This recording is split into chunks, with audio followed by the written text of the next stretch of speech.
Hey guys, what's up? My name is Anthony, and welcome to another episode of BNA Sports Talk. Now, I think I'm going to start doing these on weekends because I don't really want them to interfere with my main videos of the week. But we're going to look at each team in the NFL and what they should be looking to do in the upcoming draft, and basically my season recaps, how I predicted them to do, how they actually did, and how I think they could perform next year, and how I think they should perform next year if they want to be successful. Okay. So the 49ers, they had a big loss in Jimmy Garoppolo, and even before he he got injured. He didn't really look that good. I guess he was kind of getting used to being a starting quarterback because he had all this pressure on him, kind of like Kirk Cousins. But never before had he had the entire franchise on his shoulders. Before, he was replacing somebody who was injured with no pressure. Now he had nobody behind him to He had all the pressure. He had nobody to say, oh, this person's coming back. Don't worry about it. You're just a filler. Just do your best and whatever. He had a little more pressure. He started off, I think, 1-2.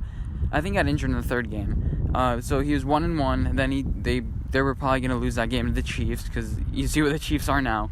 So they were 1-2 with Jimmy Garoppolo, and that's still good. They were 7-2 record with him, and yeah, I predicted. Initially, I had them making the playoffs at 9-7 or 10-6, I forget. I had them winning the division because I didn't really trust the Rams.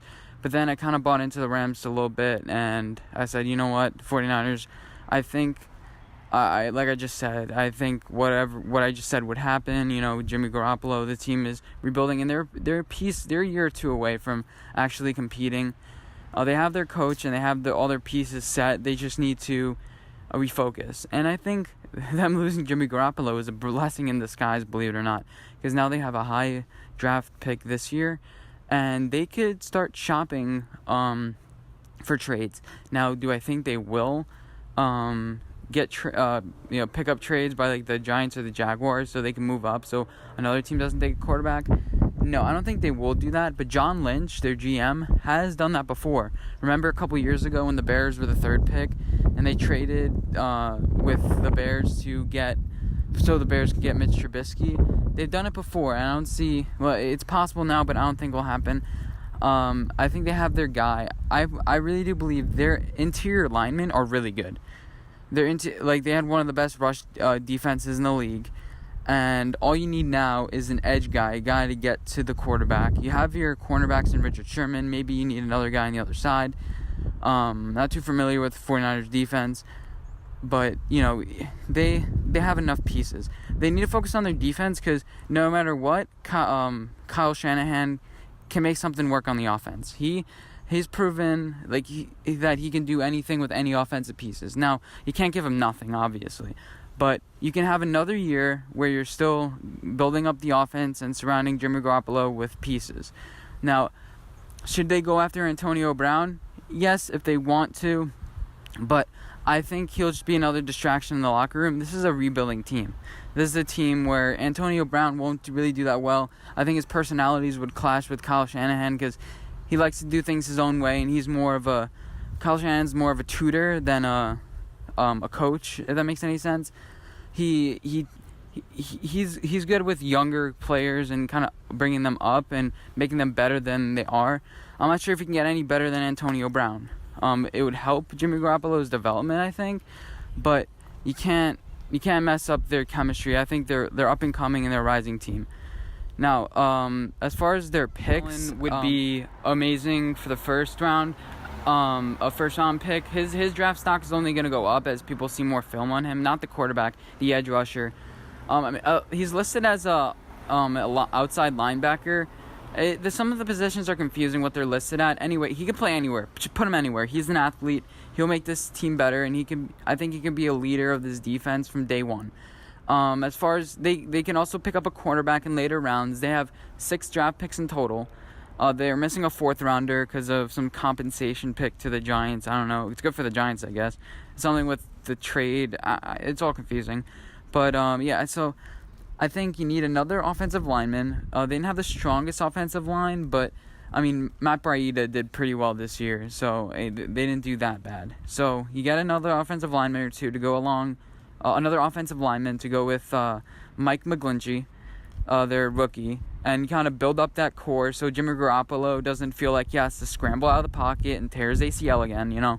So, yeah, I think they're in a good position. As far as a wide receiver, they need one. They need one guy. You can draft one as you see fit, but I wouldn't go out, like I said, and getting an Antonio Brown and kind of messing with the chemistry. I would get kind of a more reliable guy. People are rumoring Odell and a big trade down, so the 49ers can get more trades. I wouldn't get too cute. I wouldn't get too cute. I think Odell, he's injury prone and all these certain things, and the Giants aren't going to trade because he's even Dave Gettleman said I'd sign him to all these years if I was going to trade him the next year. So you get offensive linemen in free agency. I think Golden Tate will be available. Maybe Demaryius Thomas or somebody like that. Somebody where it's like, he's reliable. And Kyle Shanahan will work his magic. I mean, Nick Mullins. People were saying, the Giants should get Nick Mullins. No, Nick Mullins sucks, okay? I mean, he doesn't suck. I mean, he's in the NFL, so how bad can he be, unless you're Mark Sanchez? So, yeah, they're fine with that. As far as their schedule goes, their ceiling, I think, is only 9-8 wins next year, so they may be able to squeeze into a wild card. They definitely can't challenge the division, but the NFC East is actually pretty strong. It's going to be pretty strong next year, because I bet you Kirk Cousins is going to get angry. He's not going to have another shitty season. The Bears, although they had an easy schedule this year, they're going to be up there. And the 49ers have to play that division too. Or play the Lions in that division. They also play the NFC South, and I believe the AFC North. So you're playing the Steelers, Ravens, Browns, who are not that bad, and then the Bengals, which you never know. And then they like I said, they play the AFC South with NFC South, which is one of the strongest divisions. With they could be playing against the reigning Super Bowl champions, and they can be playing against the Super Bowl champions twice or once, pretty much. They play the Rams twice a year, and next year they could play New Orleans. So that's gonna be a tough schedule for them. We'll see how they do. I think their maximum is around 8 or 9 wins. They'll be top 15 again, and yeah, that's pretty much your ceiling. Let me know what you guys think the 49ers should do in the comment section down below. I think this team is probably 2 years away from being able to make a serious wild card run.